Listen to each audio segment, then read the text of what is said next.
అందరికీ నమస్కారం. ఒంగోలు వైసీపీలోకి ఫైర్ బ్రాండ్గా కాంగ్రెస్ పార్టీలో ఫైర్ బ్రాండ్గా పేరు పొందినటువంటి నాగలక్ష్మి వైసీపీలో చేరటం జరిగింది. అదేవిధంగా గతంలో కాంగ్రెస్ పార్టీలో పనిచేసినటువంటి ఎస్ఎస్ఎల్ సీనియర్ నాయకులు సతీషు వారిరువురు కూడా మరి తాడేపల్లిలో బూచేపల్లి శివప్రసాద్ రెడ్డి గారి ఆధ్వర్యంలో జగన్మోహన్ రెడ్డి గారి సమక్షంలో కూడా వారు మరి వైసీపీ తీర్థం పుచ్చుకోవటం జరిగింది.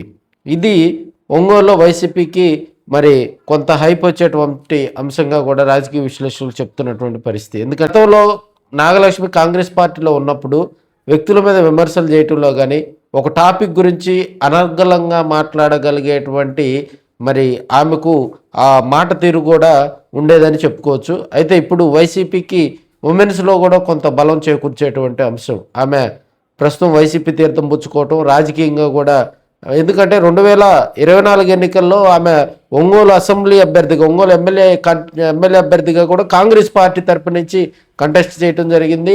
అదేవిధంగా వారు కూడా ప్రచారంలో అన్ని డివిజన్లో తిరగటం జరిగింది. ఒంగోలు మీద కొంత వారికి రాజకీయంగా కూడా మరి ఆమెకు కొంత దానికి సంబంధించి డివిజన్లో వాస్తవ పరిస్థితులు అవన్నీ కూడా తెలిసినటువంటి పరిస్థితి మనం చూడొచ్చు. బూచేపల్లి శివప్రసాద్ రెడ్డి గారు వీరిని మరి జగన్మోహన్ రెడ్డి గారి దగ్గర తీసుకెళ్లి వైసీపీలో చేర్చేందుకు కూడా ఆయన మరి కంకణం కట్టుకున్నటువంటి పరిస్థితి. రాజకీయంగా చూస్తే వైసీపీకి కొంత ఇప్పుడిప్పుడే మిగతా పార్టీల్లో కాంగ్రెస్ పార్టీ కానీ మిగతా పార్టీల్లో మరి జనసేన వైపు నుంచి కూడా త్వరలో భారీ చేరికలు ఉంటాయి తెలుగుదేశం పార్టీ నుంచి అని కొంతమంది చెప్తా ఉన్నారు. కొంతమంది గతంలో బాలినేని శ్రీనివాసరెడ్డి గారు 2024 ఎన్నికల్లో ఓటమి తర్వాత జనసేన పార్టీలోకి చేరటంతో కొంతమంది సైలెంట్ మోడ్లో ఉన్నటువంటి పరిస్థితి. బాలినేని వర్గంగా చెప్పుకుంటూనే ఉన్నారు. అయితే వైసీపీలో మెంబర్షిప్ అయితే ఉంది, అది మరి క్యాన్సిల్ చేసుకోలేదు. వైసీపీ కార్యక్రమాలకు దూరంగా ఉంటా ఉన్నారు. ప్రస్తుతం ఒంగోలు వైసీపీ ఇన్ఛార్జిగా కూడా చుండూరు రవిబాబు కొనసాగుతూ ఉన్నారు. అయితే ఇప్పుడు ఉన్నటువంటి పరిస్థితిలో మరి వారెప్పుడు కూడా వైసీపీ కార్యక్రమాలకు మరి బాలినేని వర్గంగా చెప్పుకునే వాళ్ళు వైసీపీ కార్యక్రమాలకు దూరంగా ఉండటం రాజకీయంగా కూడా చర్చ నడుస్తుందని మనం చెప్పుకోవచ్చు. ఏదేమైనప్పటికీ వైసీపీకి సంబంధించి మరి కొత్త చేరికలను ఆహ్వానిస్తూ ఉన్నారు. త్వరలో కాపు లీడర్స్ కూడా కొంతమంది వైసీపీలోకి చేరతారని ఒంగోలు నగరంలో జోరుగా చర్చకు వస్తున్నటువంటి సందర్భం. ఇప్పటికే మిగతా పార్టీలో కాపు లీడర్స్ మరి వారంతా కూడా చాలా ఇంట్రెస్ట్గా ఉన్నట్టు తెలుస్తూ ఉంది. మరి కొన్ని రోజుల్లో కూడా భారీగా ఒంగోలు వైసీపీలోకి చేరికలు ఉంటాయని చెప్తా ఉన్నటువంటి సందర్భం. వైసీపీ జిల్లా అధ్యక్షులుగా కూడా బూచేపల్లి శివప్రసాద్ రెడ్డి గారు ఏ అవకాశం వచ్చినా వైసీపీని బలోపేతం చేసేందుకు ఆయన చర్యలు తీసుకుంటా ఉన్నారు.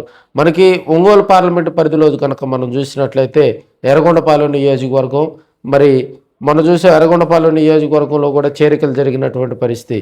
మరి కనిగిరి నియోజకవర్గం, అదేవిధంగా Giddalur constituency, Markapuram constituency, Darsi constituency, అదేవిధంగా మనకి ఒంగోలు కాన్స్టిట్యున్సీ, మరి కొండేపి కాన్స్టిట్యున్సీ, అదేవిధంగా కొత్త జిల్లా ప్రాతిపదికన కనుక మనం చూసుకున్నట్లయితే మనకి కందుకూరు, సంతనూతలపాడు, అద్దంకి ఈ 3 కాన్స్టిట్యున్సీలు మళ్ళీ అదనంగా కలిసేటువంటి పరిస్థితి.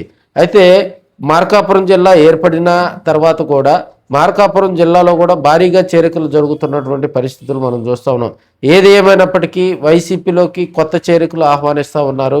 కొత్త అంటే గతంలో పనిచేసినటువంటి పార్టీలో కానీ ప్రస్తుతం యాక్టివ్ అయ్యేటువంటి వాళ్ళకైతే అధిక ప్రాధాన్యత ఇస్తున్నారని కూడా మనం చెప్పుకోవచ్చు. రాబోయే రోజుల్లో వైసీపీలో నాగలక్ష్మి కూడా మరి లోకల్గా ఉన్నటువంటి ఒంగోలు వైసీపీ ఇన్ఛార్జి చుండూరు రవి, అదేవిధంగా జిల్లా అధ్యక్షులు బూచేపల్లి శివప్రసాద్ రెడ్డి వారిరువురిని కూడా సమన్వయం చేసుకొని ముందుకు వెళ్ళాలని ప్రజలైతే కోరుతా ఉన్నారు.